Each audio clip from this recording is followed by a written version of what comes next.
It's typical to inquire about character traits after reading literature with students. When asked to describe the traits of a particular character, students often respond with, "I think she's mad," or "I think he's glad," or "I think they're sad." Well, those aren't traits. Those are feelings. You're going to want to start your instruction explicitly defining the differences between traits and feelings. Providing students a list of feelings different than a list of traits might be a good place to start, but I'd really focus in on the alliteration at the top. Feelings are fleeting, whereas traits are tried and true. Define this idea of fleeting, the idea that feelings come and go, or they're temporal. They're all about the environment. I can be super happy driving down the highway and then get in a car accident, and now I'm crying. My feelings change constantly. But traits are tried and true. They're all the time. They aren't based on the environment. Hey, if I'm loyal in many facets of my life. I'm loyal to my friends. I'm loyal to those at church. I'm loyal at work. I'm loyal all the time. Loyal is a trait because it's tried and true. Playing off that alliteration will be helpful, and showing examples of the differences will also be helpful. But as you look carefully at this list of traits, something's going to stand out. The vocabulary on the trait side, those are big words. Our students don't know those words. They know mad, sad, glad, but they don't know conceited, gullible, pensive. That's not vocabulary, that's ingrained. So you have to plan to teach students these words. Just like you teach them new math concepts, new science terms, new social studies vocabulary, you're going to need to teach them these trait words as well.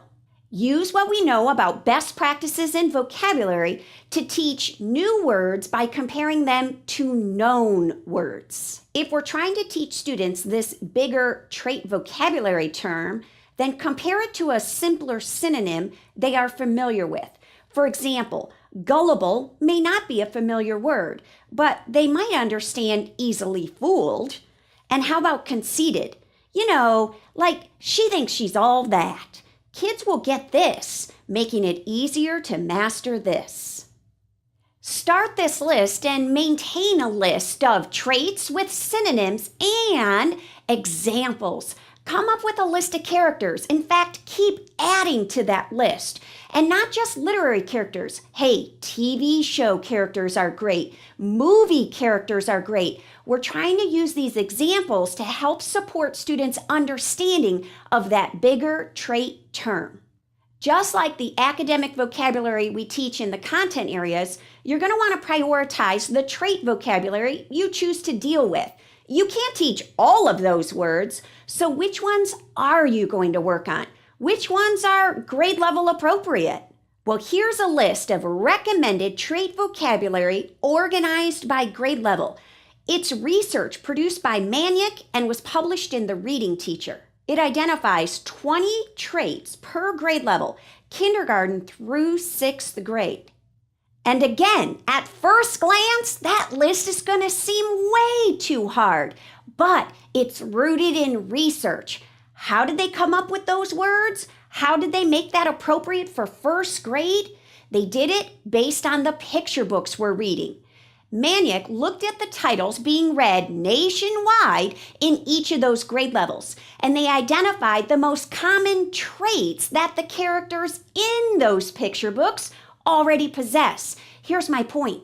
You don't have to read new text. You are already reading the texts that have characters that demonstrate these traits.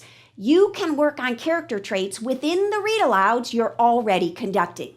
Now take note, the list goes through 6th grade, but that's it. So often I have my middle school and high school teachers asking, what about us? Where's our list? Here's the thing. We're going to work on those words kindergarten through 6th grade. And the notion is that if they know all those words by the time they get to the secondary level, we're good. But we know that they often don't know all those words. So middle school and high school teachers, here would be my approach. Print off the list and start with the kindergarten. As you go through, begin to highlight the traits you say, they don't know that, they don't know that, but they don't know that either. And when you get to your first 20, stop. Those would be the traits I would start with.